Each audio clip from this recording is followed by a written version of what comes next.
যেতে পারে, তাহলে যদি সে কোনো কারণে আযাবে গ্রেফতার হয়ে যায়, জাহান্নামে চলে যায়, তাহলে নির্দিষ্ট কি টাইম আছে। উদাহরণস্বরূপ, যদি কেউ এক ওয়াক্ত নামাজ কাজা করে, তাহলে তাকে এত পরিমাণ টাইম জাহান্নামের শাস্তি ভোগ করতে হবে। তাহলে এই টাইম সে জাহান্নামের মধ্যে শাস্তি ভোগ করবে। যখন তার এই শাস্তি পরিপূর্ণ হয়ে যাবে, একদিন না একদিন সে জাহান্নাম থেকে বের হয়ে জান্নাতে প্রবেশ করবে। আর যদি কেউ ঈমান হারা হয়ে মৃত্যুবরণ করে, ঈমানবিহীন অবস্থায় সে মৃত্যুবরণ করে, তাহলে মৃত্যুবরণ করার সাথে সাথে তার উপর শাস্তি অবধারিত হয়ে শুরু হয়ে যাবে, যা কখনো শেষ হবে না। জাহান্নাম এমন স্থান, খালিদিনা ফিহা, যেখানে অনন্তকাল, চিরস্থায়ী, সর্বকালের জন্য জাহান্নামের আযাব ভোগ করতে হবে। অর্থাৎ ঈমানের বদলতে দুনিয়া থেকে সে যাওয়ার পর তার কাছে ঈমান নামক নিয়ামত থাকার কারণে একটি টাইম সে জাহান্নামে যদিও বা শাস্তি ভোগ করবে, কিন্তু কোনো একদিন সে জান্নাতে যাবে। আর যদি ঈমান হারা হয়ে মৃত্যুবরণ করে, তার জন্য কখনো জান্নাত নেই। জান্নাত কেবলমাত্র ঈমানদারদের জন্য। কাদের জন্য? মনে রাখবেন, জান্নাত কাদের জন্য? ঈমানদারদের জন্য। জান্নাতের পূর্ব শর্ত হচ্ছে ঈমান। ইন্নাল্লাযীনা আমানু ওয়া আমিলুস সালিহাত। এই মন্দ মৃত্যুর কিছু কারণ আছে। মানুষ যখন ঈমান হারা হয়ে মৃত্যুবরণ করে, কয়েকটা কারণ আছে। শরহু সুদূর নামক কিতাবের মধ্যে বর্ণিত আছে মন্দ মৃত্যুর 4টি কারণ। কয়টি কারণ? 4টি কারণ। আমি আবারও বলছি, ঈমান এমন একটি নিয়ামত, যে নিয়ামতের কারণে সে জান্নাতে যেতে পারবে। আর ঈমান না থাকার ফলে সে কখনো জান্নাতে যেতে পারবে না। সে অনন্তকাল, চিরস্থায়ীভাবে সে জাহান্নামের মধ্যে থাকবে। তো এই মন্দ মৃত্যুর 4টি কারণ আছে। শরহু সুদূর কিতাবের মধ্যে বর্ণিত আছে। নাম্বার 1 হচ্ছে নামাজে অলসতা। নামাজে অলসতা। নামাজে অলসতা করা, এটি ঈমান ছিনিয়ে যাবার, অর্থাৎ ঈমান হারা হয়ে যাবার একটি কারণ। তো প্রাণপ্রিয় ইসলামের দেখি আমাদের কাদের মধ্যে এই অলসতা আছে। দেখা যাচ্ছে এক শ্রেণীর লোক, আমরা নামাজ পড়ি কিন্তু নির্দিষ্ট টাইমে আমরা নামাজ পড়ি না। নামাজ পড়তে গেলে অবহেলা, অলসতা, অনীহা পোষণ করি, পড়বো না, টাইম বাকি আছে, ঠিক না? তো এভাবে নামাজে অলসতা করা। আবার এক শ্রেণীর লোক আছে, তারা নামাজে দাঁড়াই তো বটে, কিন্তু তাদের মন, তাদের চিন্তা চেতনা সকল কিছু মসজিদের বাহিরে থাকে।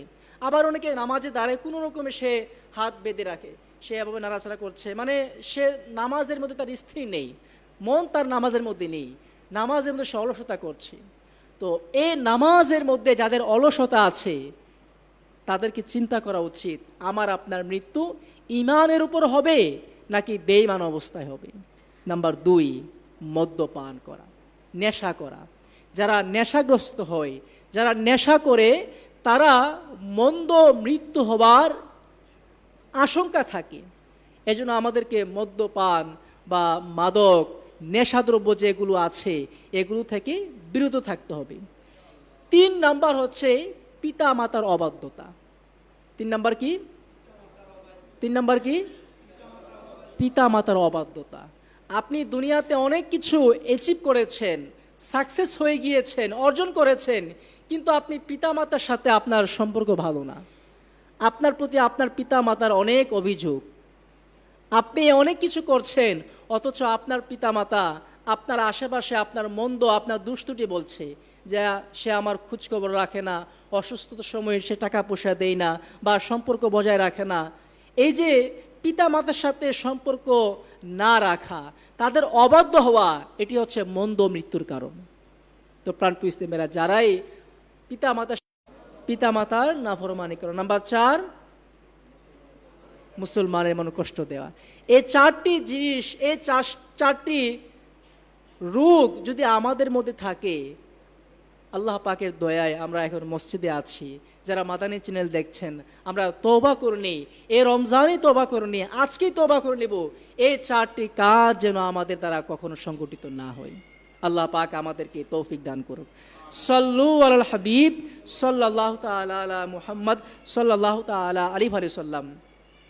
মিনহাজুল আবিদিন নামক কিতাবের মধ্যে বর্ণিত আছে, হযরতে সাইয়্যিদুনা ফুজাইল বিন আয়াজ রহমাতুল্লাহি তাআলা আলাইহি নিজের এক ছাত্রের মৃত্যুর সময় তিনি উপস্থিত হলেন, আর তার নিকট বসে তিনি সূরা ইয়াসিন শরীফ পড়তে লাগলেন। তখন ওই ছাত্রটি ইরশাদ করছে, হুজুর ইয়াসিন শরীফ পড়া বন্ধ করুন। এরপর তিনি তাকে কালেমা শরীফের তালকিন দিলেন। সে বলল, আমি কখনো এ কালিমা পড়ব না, আর আমি এটার প্রতি অসন্তুষ্ট। আর এ কথার উপরই তার মৃত্যু ঘটল। সাইয়্যিদুনা ফুজাইল রহমাতুল্লাহি তাআলা আলাইহি নিজের এ ছাত্রের মন্দ মৃত্যুতে তিনি খুবই আঘাত পেলেন। 40 দিন পর্যন্ত তিনি ঘরে বসে কাঁদতে রইলেন।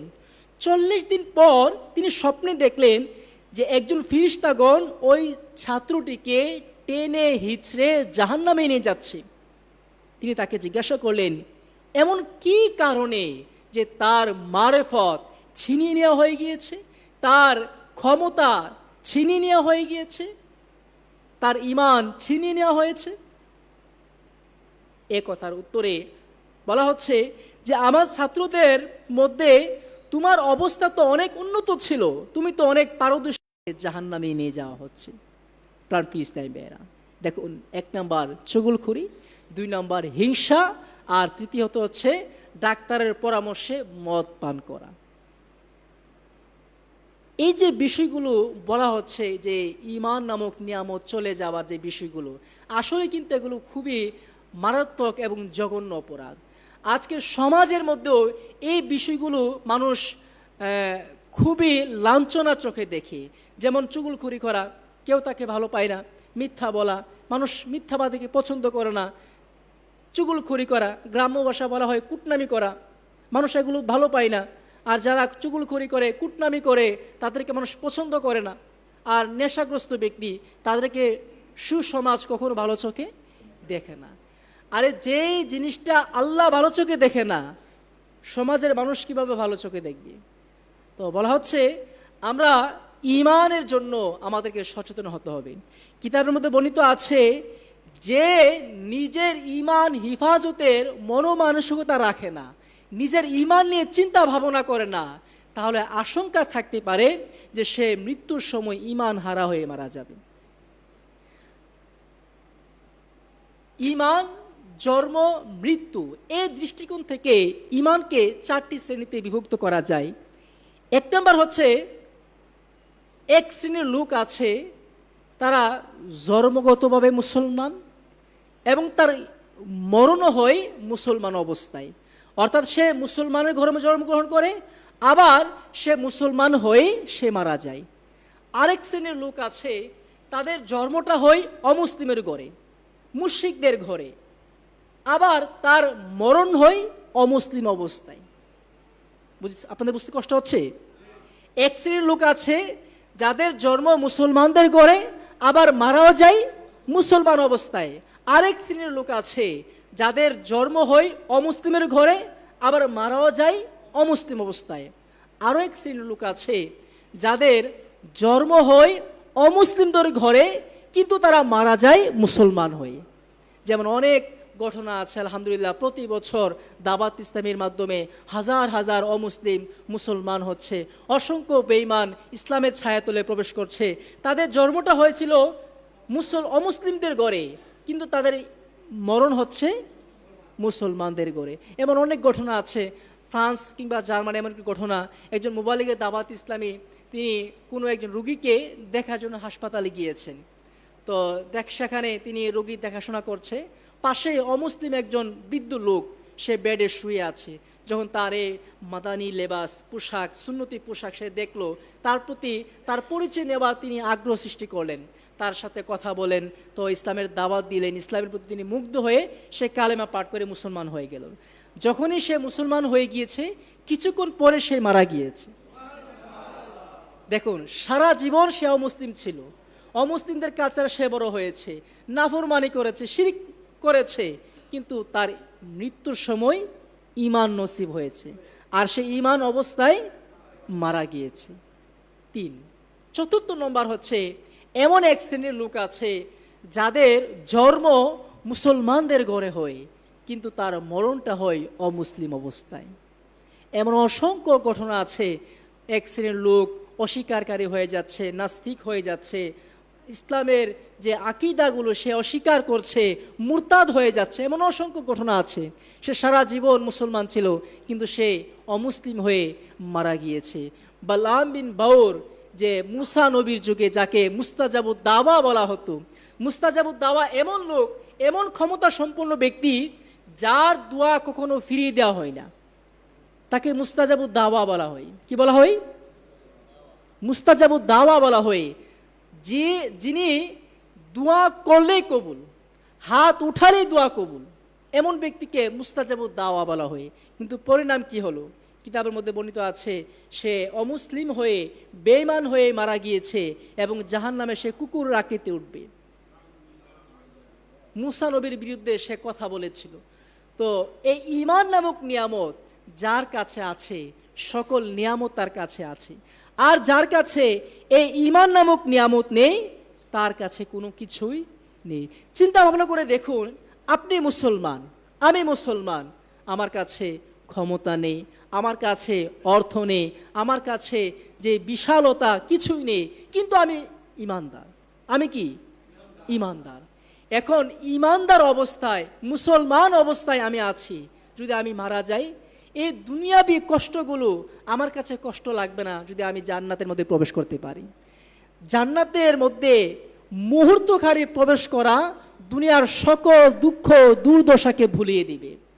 আবার জাহান্নামে ক্ষণিকের জন্য প্রবেশ করা দুনিয়ার আরাম, আয়ের, সুখ, বিলাসিতা সকল কিছুকে ভুলিয়ে দিবে। তো আমার কাছে ঈমান আছে, আমার কাছে কি আছে? আমি সৌভাগ্যবান কিনা? সৌভাগ্যবান কিনা? দুনিয়ার বর্তমান বিশ্বে 700 কোটি প্লাস মানুষ আছে, তোর মধ্যে ঈমানদার কয়জন? মুসলমান কয়জন? অধিকাংশ কি অমুসলিমদের কাতারে পড়ে যাচ্ছে। কিন্তু আল্লাহ পাক যে আমাকে এত বিশাল অঙ্কের মানুষের মধ্যে ঈমানদার বানিয়েছেন, মুসলমান বানিয়েছেন, এর চেয়ে বড় সৌভাগ্য হতে পারে? যদি আমাদের জন্মটা অমুসলিমদের ঘরে হতো তখন কি হতো? আল্লাহ পাক তো আমার আপনার জন্মকে মুসলমানের ঘরে দিয়েছেন, আর মুসলমান ঘরে আমি জন্মগ্রহণ করেছি, এখনো মুসলমানের উপর আমি অটল আছি। তো আমাকে চিন্তা করতে হবে আমার মৃত্যুটা যেন মুসলমান অবস্থা হয়, ঈমানের হালত হয়। তো যে ব্যক্তি নিজের ঈমান নিয়ে চিন্তা ভাবনা করবে না, তো বলা হচ্ছে তার আশঙ্কা থাকতে পারে সে ঈমান হারা হয়ে মৃত্যুবরণ করবে, মাআযাল্লাহ। তো প্রাণপ্রিয় ইসলামী ভাইরা, আমাদের উচিত হচ্ছে যে ঈমান নিয়ে চিন্তা ভাবনা করা, আমার শেষ যে গন্তব্য, আমার যে শেষ টাইম, সেটা ঈমান অবস্থায় হবে কিনা। আসলে ঈমানদার অবস্থায় মৃত্যুবরণ করা অনেক বড় সৌভাগ্যের বিষয়। যারা হজ আদায় করে না, কি করে না, যাদের সামর্থ্য থাকা সত্ত্বেও হজ আদায় করে না, তাদের জন্য আশঙ্কা রয়েছে সে ঈমান হারা হয়ে মারা যাবে। এখন হজ কার উপর ফরজ? সংক্ষিপ্ত আকারে, আমি হজে যাব, হজ থেকে আসব, হজের যাতায়াত খরচ, আমার পরিবার পরিজনের খরচ ইত্যাদি, ঋণ, সকল কিছু মুক্ত হয়ে যদি আমি হজে আসা যাবার ভরণ পোষণ এই খরচটুকু মেটাতে পারি, আমার উপর হজ ফরজ হয়ে যাবে। এখন আমি আপনি চিন্তা করি যে আমার আপনার উপর হজ ফরজ কিনা। উমরা এক জিনিস, যে অনেকে উমরাতে যায় না, উমরা এক জিনিস, হজ আরেক জিনিস। উমরা হচ্ছে নফল সুন্নত, আর হজ হচ্ছে ফরজ। যার উপর হজ ফরজ তাকে হজ করতেই হবে। এখন আপনার উপর হজ ফরজ কিন্তু আপনি করেননি, কিন্তু এক পর্যায়ে এসেছে আপনি গরিব হয়ে গিয়েছেন, হজ করার সামর্থ্য এখন আপনার উপর নাই, কিন্তু আপনার হজ এখনো বাকি থাকবে, এখন আপনাকে আদায় করতে হবে। যদিও আপনাকে ঋণগ্রস্ত অবস্থায় ঋণ নিয়ে আদায় করতে হবে, কিন্তু আপনি তো যখন হজ ফরজ ছিল আপনি আদায় করেন নাই, এখন টাকা নেই, এখন বলছেন আমার উপর টাকা, আমার কাছে টাকা নেই, কিন্তু না, হবে না। যখন আপনার উপর হজ ফরজ হবে তখন আপনাকে হজ আদায় করতে হবে। আল্লাহ পাক আমাদের বুঝার তৌফিক দান করুন। সাল্লু আলাল হাবিব সাল্লাল্লাহু তাআলা আলা মুহাম্মদ সাল্লাল্লাহু তাআলা আলাইহি ওয়া সাল্লাম। হযরত আল্লামা মাওলানা মুফতি মুহাম্মদ আমজাদ আলী আজমি রহমাতুল্লাহ তাআলা আলাইহি তিনি ফতে রজিবা শরীফ থেকে তিনি বরাত দিয়ে লেখেন, যা বাহার শরীফের মধ্যে আছে, যে ব্যক্তি আজানের সময় কথাবার্তায় লিপ্ত থাকবে আল্লাহর বানা তার মন্দ মৃত্যু হবার আশঙ্কা আছে। এখন তো আজানের সময় কথা বলা, গান শোনা মানে ন্যাচারাল হয়ে গিয়েছে, স্বাভাবিক হয়ে গিয়েছে। আজান চলছে, কথায় মগ্ন আছে, গান শুনছে। এক সময় ছিল যে গ্রামে যখন আজান হতো টিভি অফ করে দিত, আবার এক সময় ছিল আজান চলাকালীন সাউন্ড অফ করে দিত। আর এখন তো অবস্থা এমন যে মনে হয় আজান শুনে সাউন্ড আর বাড়িয়ে দিই, এমন অবস্থা হয়ে গিয়েছে, ঠিক না? তো বলা হচ্ছে তা এক সাহাবী তার ঘরে গেলেন এবং ঘরে গিয়ে তার বিধবা স্ত্রীকে জিজ্ঞাসা করলেন, তার এমন কোন বিশেষ আমল আছে আমাকে বলুন, যে সে দুনিয়াতে থাকা অবস্থায় এমন কোন আমল করেছে যার কারণে আল্লাহ রাসূল তাকে জান্নাতি বলেছেন। তখন তার স্ত্রী বলল যে তার বড় কোনো আমল ছিল না, তবে যখনই তিনি আজান শুনতেন আজানের উত্তর প্রদান করতেন। সুবহানাল্লাহ। তো আজানের উত্তর প্রদান করার বরকতে সে জান্নাতি হয়ে গিয়েছে। আর অপর দিকে আমি আপনি যদি কেউ আজানের উত্তর না দিয়ে দুনিয়াবি কাজে ব্যস্ত থাকে, কথাবার্তায় ব্যস্ত থাকে, তাহলে আশঙ্কা থাকে সে মৃত্যুর সময় ঈমান হারা হয়ে মারা যাবে। আল্লাহ পাক আমাদেরকে ঈমান নামক নিয়ামত নিয়ে দুনিয়া থেকে যাওয়ার তৌফিক দান করুন। সাল্লু আলাল হাবিব সাল্লাল্লাহু তাআলা আলা মুহাম্মদ সাল্লাল্লাহু তাআলা আলাইহি ওয়া সাল্লাম। বর্ণিত আছে হযরত সাইয়্যিদুনা মালিক বিন দিনার রহমাতুল্লাহি তাআলা আলাইহি এক রোগীর শিয়রে তিনি উপস্থিত হলেন, যে মৃত্যুর পথযাত্রী ছিল। তাকে অনেকবার কালেমা শরীফের তালকিন দেওয়া হলো, কিন্তু সে 10-11 বলতে লাগলো। যখন তাকে এর কারণ জিজ্ঞাসা করা হলো, তুমি এমন কেন করছো, সে বলল, আমার সামনে আগুনের পাহাড় বিদ্যমান। আল্লাহু আকবার, আল্লাহু আকবার। যখন আমি কালেমা শরীফ পাঠ করার চেষ্টা করি তখন এই আগুন আমাকে জ্বালানোর জন্য লাফিয়ে ওঠে। এরপর মালিক বিন দিনার রহমাতুল্লাহি তাআলা আলাইহি লোকদের কাছে জিজ্ঞাসা করলেন যে সে দুনিয়াতে এমন কি অপরাধ করেছে, কোন গুনাহ করেছে যার কারণে সে মৃত্যুর সময় সে কালিমা পাঠ করতে পারছে না। তো লোকেরা উত্তর দিচ্ছে যে এ লোক দুনিয়ায় সুদ খেত এবং ওজনে কম দিত। কি করত? সুদ খেত এবং ওজনে কম দিত।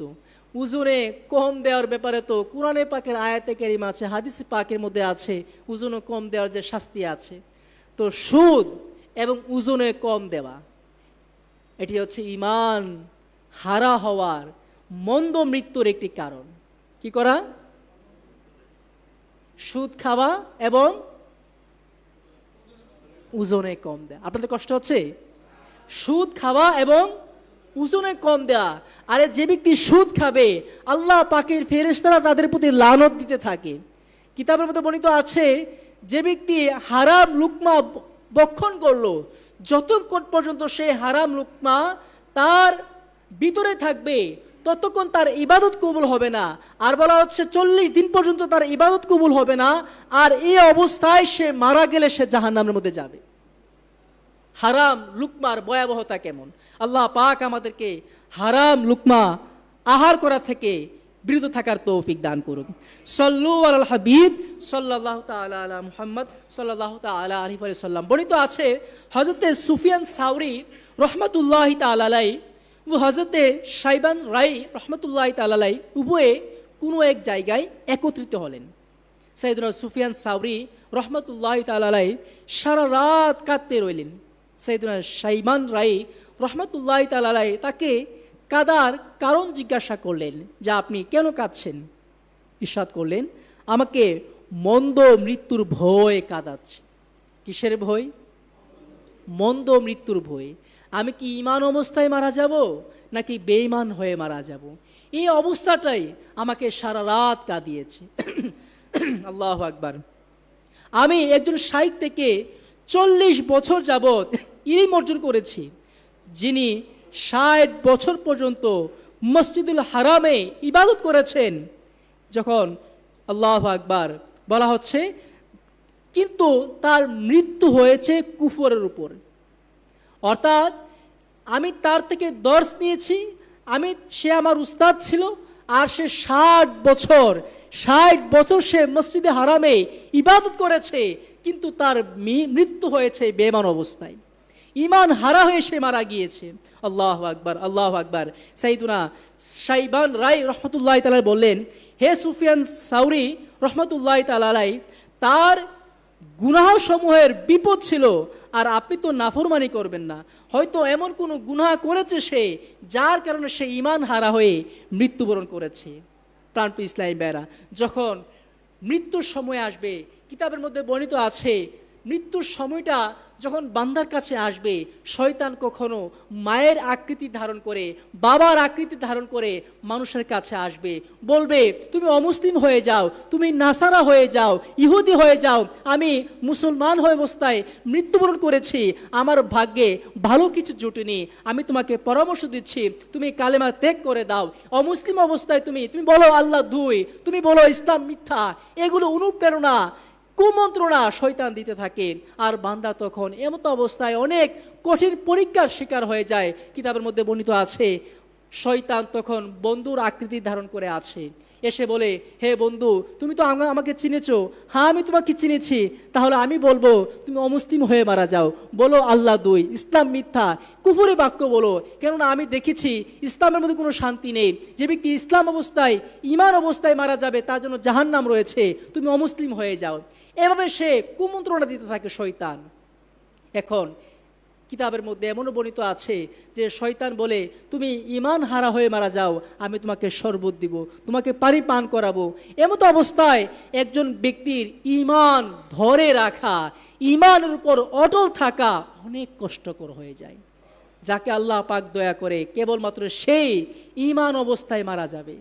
আর যে দুনিয়াতে অবাধ্য ছিল, নাফরমানি করেছে, মাআযাল্লাহ এমন মারাত্মক কোন গুনাহ করেছে, তাহলে আশঙ্কা থাকতে পারে সে বেঈমান হয়ে মারা যাবে। প্রাণপ্রিয় ইসলামী ভাইরা, যার কাছে ঈমান আছে তার কাছে সকল কিছু আছে, আর যার কাছে ঈমান নামক নিয়ামত নেই তার কাছে কোনো কিছুই। ঈমান থাকা অবস্থায় যতক্ষণ সে থাকবে সে জান্নাতে যাবে, আর ঈমান হারা হয়ে মৃত্যুবরণ করলে সে সাথে সাথে জাহান্নামের মতো জ্বলে যাবে। আল্লাহ পাক আমাদেরকে এই ঈমান নামক নিয়ামত ধরে রাখার, ঈমান নিয়ে চিন্তা ভাবনা করার এবং ঈমান নিয়ে কবরে যাওয়ার তৌফিক দান করুক। আমিন বিজাহিন নবিল আমিন সাল্লাল্লাহু আলাইহি ওয়াসাল্লাম। সাল্লু আলাল হাবিব সাল্লাল্লাহু তাআলা আলা মুহাম্মদ সাল্লাল্লাহু তাআলা আলাইহি ওয়াসাল্লাম। আল্লাহুম্মা আমিন।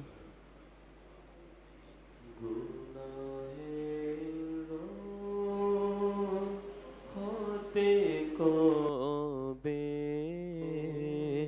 আমি পাবো শিফা, আল্লাহ গুনাহের হতে কবে আমি পাবো শিফা, পুণ্যবান কবে আমি হব, আমার হ্যাঁ খোদা। ও গো আল্লাহ, যদি না পাই প্রিয় নবীর দিদার, ও গো আল্লাহ, যদি না পাই প্রিয় নবীর দিদার, কিভাবে সইব মরণ যন্ত্রণা, ও গো খোদা, কিভাবে সইব মরণ যন্ত্রণা,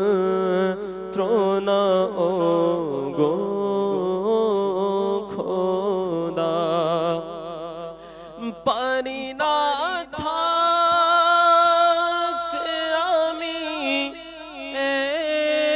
একাকী আধার ঘরে, পারি না থাকতে আমি একাকী আধার ঘরে, নির্জনাধার কবরে কি ভাবে থাকবো খোদা, নির্জন আধার কবরে কি ভাবে থাকবো খোদা। اغفر لنا وترحمنا لنكونن من الخاسرين। মালিক মাওলা, ইয়া রব্বি করিম, ইয়া যাল জালালি ওয়াল ইকরাম, ইয়া ইলাহিল আলামিন। মালিক মাওলা, দেখতে দেখতে মাওলা রমজান আমাদের কাছ থেকে বিদায় নিচ্ছে মাওলা। আলবিদা মাহে রমজান, আলবিদা। মালিক মাওলা, যখন রমজান আসবে তখন অনেক চিন্তা ছিল মাওলা, অনেক আশা ছিল মাওলা। রমজানে ইবাদত করব, বেশি পরিমাণে জিকির করব, নামাজ আদায় করব, কুরআনে পাকের খতম দিব মাওলা। মাওলা মাওলা, নফসের কুপ্ররোচনা আল্লাহ, আল্লাহ নফসের প্রবণতা মাওলা, ওয়াসওয়াসায় মাওলা, অলসতায় মাওলা কোনো কিছু করতে পারিনি মাওলা। মাওলা তুমি তো রহমান মাওলা, মাওলা অনেক গুনাহ হয়তো হয়ে গিয়েছে মাওলা। ইয়া রব্বি করিম, ইয়া যাল জালালি ওয়াল ইকরাম, আগামী রমজান পাবো কিনা জানি না মাওলা। মাওলা মাওলা, ইয়া রব্বি করিম, আল্লাহ মাহে রমজানের সদকায়, এ মাহে রমজানের সদকায় আমাদের প্রত্যেকে বেহিসাব মাগফিরাত দান করে দাও আল্লাহ, আমাদের প্রত্যেকে ক্ষমা করে দাও আল্লাহ। মাহে রমজান পেয়ে যদি নিজের গুনাহকে ক্ষমা করাতে না পারি মাওলা, এর চেয়ে আরো বড় আফসোস কি হবে মাওলা। মাওলা তুমি তো দয়ার সাগর, তুমি তো রহমান, তুমি তো রহিম মাওলা। মাওলা আমাদের সকলের গুনাহকে ক্ষমা করে দাও আল্লাহ, আমাদের সকলের গুনাহকে ক্ষমা করে দাও। আমাদের রোজা ইবাদত বন্দেগী সকল কিছু আপনার দরবারে কবুল করে নাও আল্লাহ। রমজানের যে প্রতিদান আমাদেরকে দান করে দাও আল্লাহ। বাকি রোজাগুলো মাওলা গুনাহ মুক্ত রেখে মাওলা আদায় করতে পারে সেই তৌফিক দান করে দাও মাওলা। আগামী রমজান পর্যন্ত হায়াত দাও মাওলা। আগামী রমজানও মাওলা ইতিকাফ করতে পারি, তোমার ইবাদত করতে পারি, আমাদের সেই তৌফিক দান করে দাও আল্লাহ। আমাদের প্রতি রাজি হয়ে যাও আল্লাহ, আমাদের পেরেশানি দূর করে দাও, আমাদের অভাব দূর করে দাও, আমাদের ঋণ আদায় করার ব্যবস্থা করে দাও আল্লাহ। আমাদেরকে এক এবং নেক বানিয়ে দাও মাওলা। মাওলা আমরা তো মন্দ মৃত্যুর কারণ শুনেছি মাওলা। মাওলা জানি না আমরা ইমানদার অবস্থায় মারা যাব কিনা মাওলা। মাওলা তুমি যদি দয়া না করো আমরা যতই চেষ্টা করি সম্ভব না মাওলা। মাওলা মাওলা আমাদেরকে ইমানের হালতে মৃত্যু দিও মাওলা আল্লাহ। আমাদেরকে ইমানদার বানায় মৃত্যু দিও মাওলা আল্লাহ। ইমানের উপর অটলতা থাকার তৌফিক দাও মাওলা। মাওলা মাওলা অনেকে হাত তুলেছে মাওলা আল্লাহ, মাদানী ছেড়ে অনেকে হাত তুলেছে মাওলা, অনেক অনেক পেরেশানির মধ্যে আছে মাওলা আল্লাহ। প্রত্যেকে পেরেশানিকে দূর করে দাও যারা অভাবে আছে তাদের অভাবকে দূর করে দাও আল্লাহ। যারা নেক সন্তানের প্রত্যাশী মাওলা তাদেরকে নেক সন্তান দান করে দাও। যারা বিবাহের প্রত্যাশী মাওলা উত্তম পাত্র পাত্রী ব্যবস্থা করে দাও আল্লাহ। যারা প্রবাসে আছে মাওলা তাদেরকে সুস্থ সাথে মাওলা তোমার হুকুম আহকাম কাজকর্ম সকল কিছু করার তৌফিক দান করে দাও আল্লাহ। যারা পড়াশোনা করছে মাওলা তাদের পড়াশোনার মধ্যে আপনি বরকত দান করে দাও আল্লাহ। যারা ব্যবসা করে ব্যবসার মধ্যে বরকত দান করে দাও। যারা চাকরি করে মাওলা চাকরির মধ্যে বরকত দান করে দাও আল্লাহ। আইনুতের মধ্যে বরকত দান করে দাও আল্লাহ। আমাদের বাংলাদেশের মধ্যে আপনার খাস রহমত আর বরকত দান করে দাও মালিক মাওলা। ইয়া রব্বে করিম, ইয়া যাল জালালি ওয়াল ইকরাম। মালিক মাওলা যে যে নিয়তে মাওলা আল্লাহ দিনের খেদমত করছে মাওলা, প্রত্যেকের খেদমতকে কবুল করে নাও। আল্লাহ দাওয়াত ইসলামের আর্থিক সংকট দূর করে দাও। আল্লাহ দাওয়াত ইসলামের মুবাল্লিগগণ যে যেখানে দিনের খেদমত করছে মাওলা, প্রত্যেকের খেদমতকে আপনি কবুল করে নাও। আল্লাহ যারা দাওয়াত ইসলামীকে মাওলা আর্থিক ডোনেশন করছে মাওলা, প্রত্যেকের দান সদকাকে কবুল করে নাও। আল্লাহ আমাদেরকে দাওয়াত ইসলামের মাদানের আশিকানে পরিবেশ রসুল মনোযোগী হন। ঢাকার সময়সূচি অনুযায়ী ইফতারের সময় হয়ে গেছে। সল্লু আলাল হাবিব সাল্লাল্লাহু আলা মুহাম্মদ। রাজি হয়ে যাও মাওলা, আমাদের প্রতি রাজি হয়ে যাও মাওলা। মাওলা তুমি যদি আমাদের প্রতি নারাজ থাকো মাওলা, আমাদের দিন দুনিয়া সকল কিছু ধ্বংস হয়ে যাবে মাওলা। আল্লাহ তুমি আমাদের প্রতি রাজি হয়ে যাও মাওলা। আল্লাহ আমাদের প্রতি রাজি হয়ে যাও মাওলা। আল্লাহ আমাদের ইবাদত কবুল করে নাও মাওলা। আল্লাহ ইয়া রাব্বি করিম, জীবনে একবার হলে মাওলা হজ্জে বাইতুল্লাহ জিয়ারত মদিনা দান করে দাও। আল্লাহ রমজানে একবার হলো উমরা করার তৌফিক দাও। আল্লাহ মদিনার উলতি গলিতে মাওলা তোমার হাজারো আশিক মাওলা উমরা করছে মাওলা। আল্লাহ আমাদেরকে উমরাতে যাওয়ার তৌফিক দান করে দাও। সুবহানা রাব্বিকা রাব্বিল ইজ্জাতি আম্মা ইয়াসিফুন ওয়া সালামুন আলাল মুরসালিন ওয়াল হামদুলিল্লাহি রাব্বিল আলামিন। আমিন বিহাক্কি লা ইলাহা ইল্লাল্লাহু মুহাম্মাদুর রাসূল। আশিকানে রসুল মনোযোগী হন। ঢাকা ও এর পার্শ্ববর্তী এলাকার সময়সূচি